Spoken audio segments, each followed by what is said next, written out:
Olá pessoal, como é que vocês estão? Espero que todos estejam muito bem. Então, vamos dar aqui continuidade, aos nossos assuntos do Programa Nacional de Imunização, dando início à primeira vacina, a ser abordada, que é a vacina BCG, certo? Então, nós temos que essa vacina ela é composta pelo bacilo de Calmette-Guerin, que é o bacilo que dá origem ao nome BCG. Então, o nome BCG vem das iniciais, do nome desse bacilo, que é uma bactéria.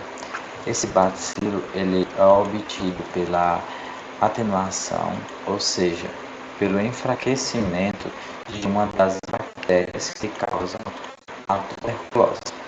E além disso, na composição dessa vacina, nós vamos ter também o glutamato de sódio e também a solução fisiológica, que no caso é o soro fisiológico, a 0,9%. Então, para resumir, nós temos aqui que essa vacina ela é obtida a partir da bactéria viva, que é atenuada. Então, como é que essa vacina se apresenta? Essa vacina ela é apresentada sob a forma liofinizada em ampola multidose, acompanhada de uma ampola do diluente específico para essa vacina. Então, nós vamos ter a vacina, apresentada em um frasco de multidose, que pode ser de 10 doses, de 20 doses, certo? Geralmente elas vêm de 10 doses. E junto a esse frasco, nós vamos ter também um frasco de diluente, que ele é específico para essa vacina. Então, nós temos aqui, para que essa vacina da BCG ela é indicada, Então, nós temos aqui que essa vacina ela é indicada para prevenir as formas graves de tuberculose, que são no caso, são as formas miliar e as meníngeas. Pessoal, a tuberculose, como vocês sabem, é uma doença contagiosa, que é acometida através de uma bactéria que ele atinge principalmente os pulmões e que, se não for tratada, ela pode trazer vários problemas respiratórios para o indivíduo, como emagrecimento, fraqueza, podendo levar também até a morte. Então, todos nós sabemos, que a tuberculose é passada de pessoa para pessoa através do ar, através de gotículas, por meio de tosse, por meio de espirro, até mesmo por meio da fala, certo? Então, nós temos que alguns sintomas da tuberculose é a febre ao final do dia, fraqueza, cansaço, perda de peso, Então, esses são dos sinais e sintomas da tuberculose. Então, nós temos que a BCG ela também possui algumas contraindicações, em situações gerais, Nós temos situações que são comuns a todos os imunobiológicos, situações de contraindicações que são válidas para todas as vacinas. Por exemplo, as reações de hipersensibilidade a qualquer componente da vacina é uma das situações de contraindicação geral. Ela também é contraindicada para crianças a partir de 5 anos de idade, portadores de HIV, mesmo que eles sejam assintomáticos, ou seja, que não estejam sentindo nada, ou sem sinais de imunodeficiência, nós temos aí contraindicação. Nós também temos algumas situações em que a vacina da BCG ela passa por algumas situações de adiamento, Então, ela deve ser adiada quando a criança apresentar um peso menor que 2 quilos, porque nesse caso esse recém-nascido tem uma escassez do tecido cutâneo, Então, nesse caso, nós não recomendamos a administração da vacina BCG, Então, nós vamos adiá-la até que esse bebê entre nesse público-alvo, alcance aí acima dos 2 quilos para que ele possa tomar. Temos também outra contraindicação quando as crianças apresentarem algumas lesões graves de pele. Se algum RN estiver apresentando algum problema grave de pele, nós não vamos vacinar, não vamos administrar essa vacina nesse bebê. Vamos esperar que essa lesão possa se prosseguir para que depois nós possamos fazer essa vacina. Em relação aqui à dose, nós temos que vai depender do laboratório, né? Se for produzida pelo laboratório FAP, nós vamos ter aí a administração de 0,1 ml, né, por via intradérmica. Já se for produzida pelo laboratório Serum Institute of India, né, que é o Instituto da Índia, nós vamos administrar a dose de 0,05 ml, que é menor do que 0,1 ml, certo? Nós vamos administrar esse 0,05 ml em crianças recém-nascidas que têm até 11 meses e 29 dias, ou seja, menor de 1 ano de idade, certo? Também vamos administrar nesse mesmo laboratório a quantia de 0,1 ml acima de 1 ano de idade ou para adultos, que seria essa mesma quantidade da FAP aqui quando for maior de 1 ano, certo? Então, 0,1 ml via intradérmica para o laboratório FAP ou para o laboratório da Índia se for maiores de 1 ano de idade.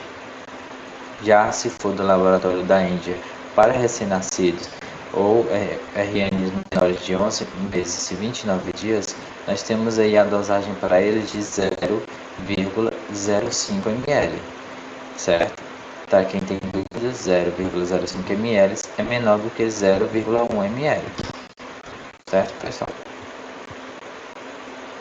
Então nós temos aqui que essa vacina ela é indicada, né, principalmente para as crianças, né, com peso maior a 2 kg. Se ela tiver menor do que isso, nós vamos adiar a vacinação até que o RN tenha peso suficiente. Então, na rotina, essa vacina pode ser administrada em crianças até 4 anos, 11 meses e 29 dias, certo? Que ainda não foram vacinadas. No caso de situação de atraso vacinal, então nós temos aí que é feito por via intradérmica, certo? Preferencialmente nas primeiras 12 horas do nascimento, e dependendo do laboratório nós temos aí se é 0,1 ou se é 0,05 ml.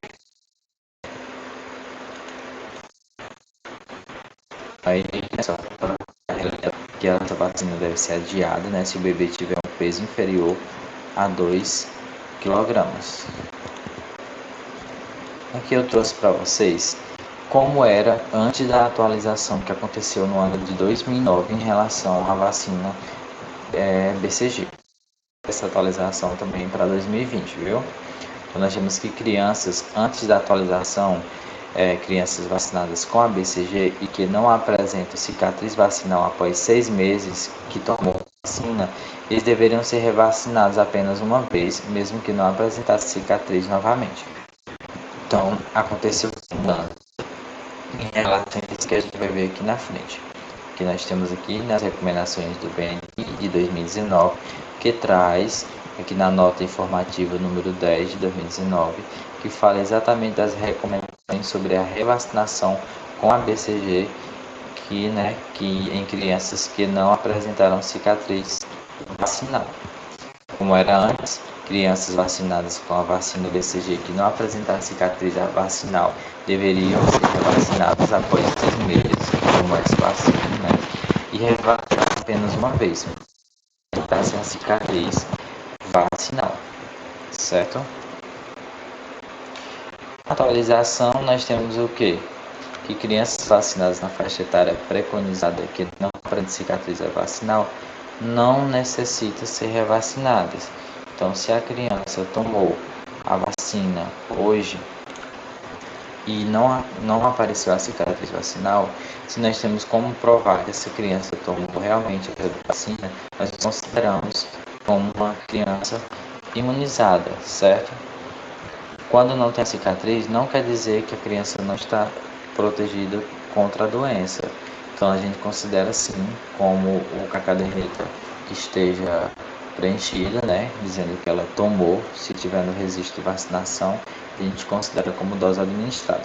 Aí você me pergunta, e se a mãe perder a caderneta dessa criança, como é que vai saber se ela tomou ou não? Algumas crianças, logo no início, elas apresentam ainda um nódulo, né? Depois de ter feito a administração, elas conseguem ser palpadas. O nódulo não tem a cicatriz, mas interno apresenta-se um nódulo que dá para ser palpado, e aí a gente tirar a conclusão de que essa criança tomou essa vacina, certo?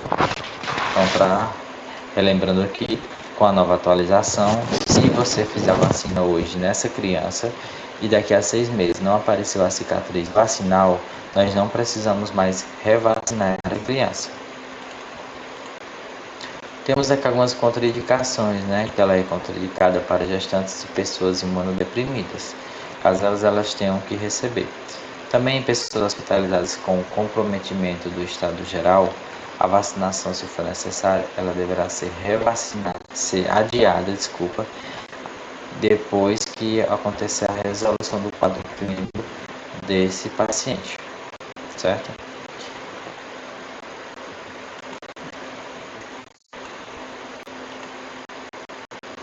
Nós temos aqui um gráficozinho mostrando em relação aos intradomiciliares de portadores de hanseníase. Então, quando nós temos uma população que entra em contato com o paciente diário com o paciente de hanseníase, nós temos aqui esse fluxograma a ser seguido, certo? Nós temos o que?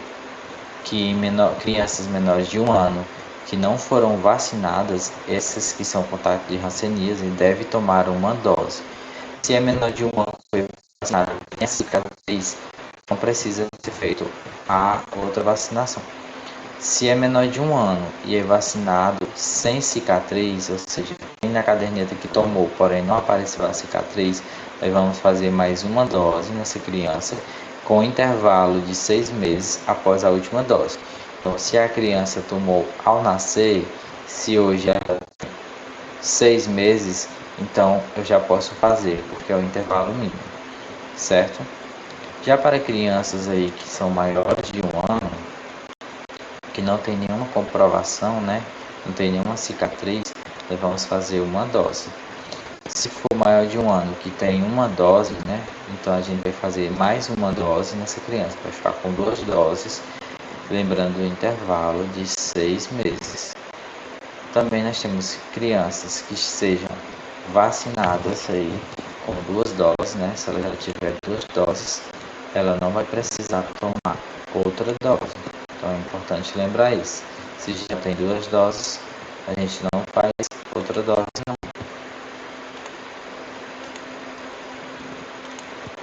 Aqui nós temos em relação aos casos, né, de BCG em vírus expostos ao HIV. Então nós temos o que? Que menores de 5 anos, crianças menores de 5 anos que ainda não foram vacinadas, se elas não tiverem nenhuma sintomatologia, nenhum sinais e sintomas, ela poderá receber a vacina da BCG. Só que se for maior de 5 anos, que é HIV positivo, mesmo que não esteja sentindo nada, nem apresente sinais e sintomas, nós não devemos fazer essa vacina. Então fica bem fácil de lembrar. Menor de 5 anos, faz a vacina. Maior de 5 anos, não pode ser feita a vacina, certo? Lembrando que em menor de 5 anos, mas assintomáticos, né? Não é com sintomatologia. Aqui a gente já viu, né? Ela é contraindicada para gestantes e pessoas imunodeprimidas, que entram em os casos de pacientes portadores de HIV, né? Também as pessoas hospitalizadas devem ter aí uma resolução do seu quadro para poder ser feita a vacina. A vacina BCG, uma vez que ela é reconstituída, ela pode ser usada por um prazo máximo de 6 horas. Esse prazo só deve ser respeitado se o imunobiológico for mantido sob temperatura adequada e se forem adotados os cuidados que evitem a sua contaminação. Então nós temos que o frasco, após ele ser quebrado, ampola, colocado diluente, ter feito a reconstituição, nós temos aí 6 horas para poder utilizar esse frasco, se estiver em condições aí recomendadas pela rede de frio, né, que é a temperatura de 2 a 8 graus sendo o ideal 5 graus. Lembrando, pessoal, que a data e o horário de abertura desse frasco deve estar registrado, certo? E fixado na ampola que vocês abriram, para poder saber se já passou das 6 horas ou se está mais próximo, para poder a gente saber a eficácia e garantir, né, a eficácia dessa vacina nessas crianças. Aqui nós temos que após a administração da BCG, a lesão vacinal ela evolui da seguinte forma. Então, quando a gente faz a vacina, né, ela vai criar uma lesãozinha, e imediatamente vai formar uma pápula, né, que é um aspecto lançado poroso, tipo casca de laranja, com as bordas bem nítidas e delimitadas. De 3 a 4 semanas, nós temos aí que vai surgir um nódulo, ou seja, um carocinho ali no local da aplicação da vacina. De 4 a 5 semanas vai evoluir para uma pústula, né, que pode ter, geralmente tem a presença de pus nesse ferimento, que é normal, dependendo aí da quantidade. Em seguida, nós temos aí a formação da evolução para uma úlcera, ou seja, uma feridinha que vai se aumentar mais de tamanho, que vai ter de 4 a 10 milímetros de diâmetro. De 6 a 12 semanas, nós temos a formação de uma crosta, né, que é realmente aquela casca mesmo da feridazinha. Então, essa cascazinha depois ela vai cair e aí vai ficar lá a cicatriz no local. Então, aqui nós temos as lesões, desde a pápula, desde os nódulos até criar a pústula, que é a presença de pus, aqui a úlcerazinha, vai ter criado a cascazinha e depois nós temos aqui a cicatriz vacinal. Então, pessoal, o que eu tinha para vocês sobre BCG é isso. Se vocês tiverem alguma dúvida, vocês podem entrar em contato comigo para tirar alguma dúvida. Eu vou posteriormente postar outro vídeo mostrando qual tipo de seringa que nós utilizamos para administrar, certo, a vacina do BCG. Também pretendo mostrar o frasco da BCG para vocês no vídeo, certo? E mostrar uma diferença de seringas, que nós temos que a seringa de um laboratório é usada uma determinada seringa, bem interessante, e do outro laboratório a gente utiliza outra seringa também, certo? Muito obrigado a todos e boa sorte e bons estudos.